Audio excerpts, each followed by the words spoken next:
Yun mga master, papakita ko sa inyo kung paano pagsaset ng ating air clip lure. Ito po ay DIY lure. Sa mga interesado po, ilalagay ko sa description o sa first comment yung link. May DIY tutorial po tayo nito. So una po, mula dito sa lure, isang dip ang ginagamit ko leader line na monoline o tamsip. Yan.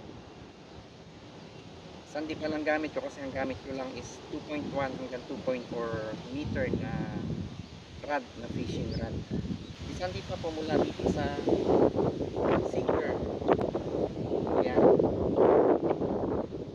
Depende po yan sa haba ng rod nyo kung saan kayo komportable. Ito po sinker ginagamit ko pag malalim o walang sabitan o hindi mabato yung spot.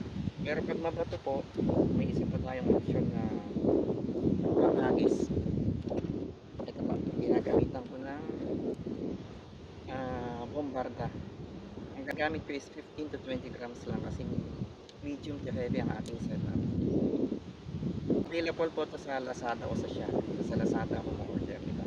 May mga mas mabibigat depende sa setup niya. So yun lang po. Maraming salamat. Sana may natutunan kayo.